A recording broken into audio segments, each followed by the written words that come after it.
Yes, I am Prudence Warunge. I am a law student at University, currently at third year. And I am also a huge advocate of mental health. And that is the essence of where we are, my project. When I started the project, I aimed at doing two phases. One, at the local community near Riara University, and two, at Riara University, mainly targeting the students. After being in Riara for 2 years, I realized there's a lot of mental health crisis going on. A lot of uni students are not able to really understand where they are and even know how to cope with mental health issues and challenges. Therefore, I took up a project. It's called Let's Talk Mental Health. So Let's Talk Mental Health had two phases. The first one being at Kibera Academy. It's near Riara and it's a community school. So you were targeting to have students volunteer and teach these kids about mental health. Really teach them about depression, because if you think about where the kids come from, Kibera, it's a slum already, meaning there's a lot of crime going on and these kids experience a lot of childhood traumas from very on. Therefore, I saw the importance of us chipping in and bringing back to the community all we have gained. The second phase was that we were supposed to train university students, necessarily equip them with skills to help them handle their mental health crisis. So this meant we were to do trainings, and about 4 of them. We did 2 virtual trainings and 2 physical trainings. And then when we were doing 2 physical trainings, we realized our numbers were really low, but it was because it was exam season in school, and that's why we switched to virtual and had them anonymous. We had quite a good intake, because for the virtual sessions, we had about 20 people coming in. For the physical sessions, we had about 30 people coming in.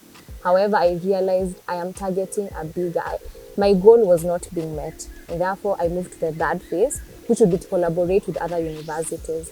So on 7th of October, we organized a walk from Thika Institute, Technical Institute to Thika Town. It's 13 kilometers. Yes, it's called Walk and Dance. We really thought people showed up. We had about 286 students showing up.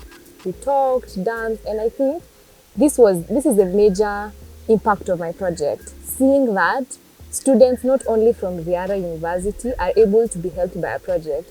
And I mean, it also touched on a lot about what I've learned in SLDP, synergizing and collaborations. Because I remember I had to do a lot of partnerships, and I remember reaching out to big organizations like World Health Organization and asking them to train us, asking them to provide training because I looked into whether other schools have mental health clubs, and therefore I selected people specifically in the clubs to come for the training, so that even after the walk, it doesn't end there. They're able to continue training and equipping university students with ways to actually help them cope with school stress. I think I'd try to recap that.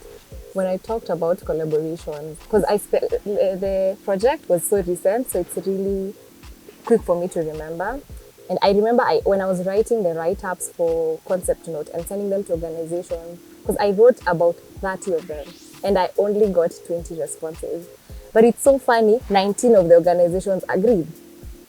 And actually nobody gave me physical money, because the budget allocation, people stood, I didn't understand. For me, I thought when you're doing a project, people need to give you money, then you work with the money, right? But I had hospitals like AAR reached out and said that day they would provide ambulances. And it is true, we needed ambulances. People were fainting everywhere, they needed water, and they did that. They came through in a way, yeah? And also with like World Health Organization, I remember getting the response from them. I was literally shaking. I couldn't believe it. Like some small girl in Kenya, and we did training for 30 people. So that was amazing. And they all attended all the training sessions. They did all the work, the coursework they did. So I think collaboration has stood out. I have realized the importance of collaboration. I was assigned another mentor. Her name is Catherine. Catherine is a life coach. And I'm telling you, I've learned amazing things from this woman. In fact, when I was coming together with all other student leaders and planning the walk, I remember she really emphasized. She told parents to take a chance on yourself. You can't say no simply because it hasn't happened. You have to take the chance on yourself. And I think that has really stood out. That my mentors have been able to push me and see beyond what I can see. See the vision even when I can't see it. But for my peer mentor, her name is Wakesho. Wakesho has been wonderful. We have had about 5 meetings with her. She has been really wonderful, because I think the main thing I struggled with, especially during the petition we were doing, I struggled a lot with being the leader of the group, and it was really, the competency for me wasn't meeting. I felt like I had to do so much and bring it so many people together. But I remember Wakesho saying, that is you as a leader. There's no other job. That is you bringing people together and making them work together. And I remember that there's a call we had, and it was so funny. She had come from work and she had had some messes during work. And so she called to tell me we are cancelling the meeting. And at the same time, I called her to tell her I need us to have the meeting because I was panicking. People from World Health Organization were asking me for a meeting, and I'm wondering, what am I telling them, to be very honest? So that has really, my mentorship journey has really stood out in the essence that they have been able to provide direction when I have needed it. I think my fear stems from the fact that I really, beyond SLDP, I have not done any other leadership training. And therefore, I felt incompetent in terms of skills. I felt like, how am I supposed to tell people to meet for meetings? How am I supposed to tell people how we're writing a petition? But I think I remember that moment when people were choosing, because it was a virtual meeting, and everyone was saying, Prudence, you're a group leader, and it's done. I tried opposing. I said, ishafanyika, you know? Yes. So I think my leadership journey, especially with the petition, the monetization of prisons, has really become essential because I struggle a lot, especially with the writing of, we're doing the letter to the clerk of the National Assembly, and I remember I needed signatories, like around 50 of them. We were missing 50 signatories. And that morning, he had gotten back to me via email and told me the petition cannot go through without the signatories. Therefore, I need to send them as soon as possible. And I'm there wondering, I have court and I still have classes, and I'm wondering, am I the one supposed to go collect signatories? I mean, I have other 11 group members.